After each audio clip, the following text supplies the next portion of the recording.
Israel എന്ന് പറഞ്ഞ രാജ്യം പല അറേബ്യൻ രാജ്യങ്ങളിലും അവരുടെ ബേസ് ഉണ്ടാക്കുകയാണ്.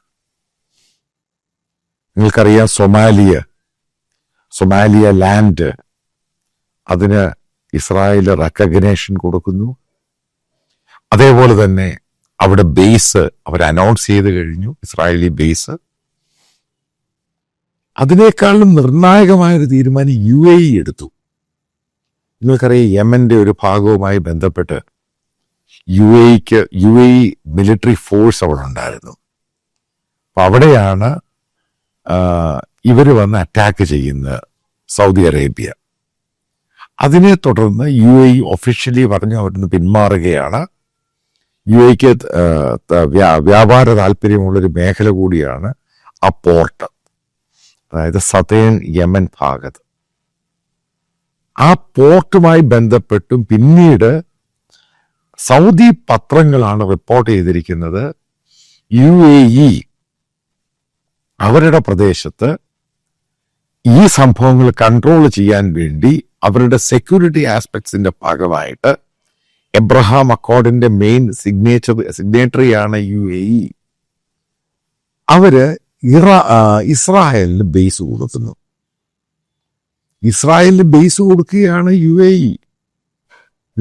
ഇത് സൗദി അറേബ്യൻ പത്രങ്ങളാണ് റിപ്പോർട്ട് ചെയ്യുന്നത്.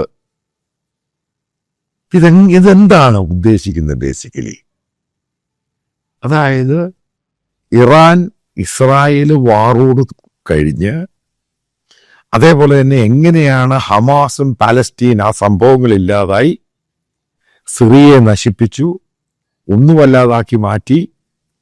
ISIS അൽ സഹാറ എന്ന് പറയുന്ന ഒരു അമേരിക്കൻ അവിടെ ഉണ്ടാക്കിയ സാധനം അതിന്റെ പ്രസിഡന്റായിട്ട് കൊണ്ടുവരുന്നു. ലെബനൻ ഹിസ്ബുള്ള ഇല്ലാതായി.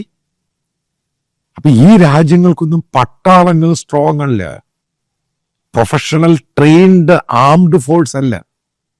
അതാണ് അറബ് രാജ്യങ്ങളിലെ ഏറ്റവും വലിയ പ്രശ്നം, പ്രത്യേകിച്ച് ഇസ്ലാമിക രാജ്യങ്ങളുടെ പ്രശ്നം.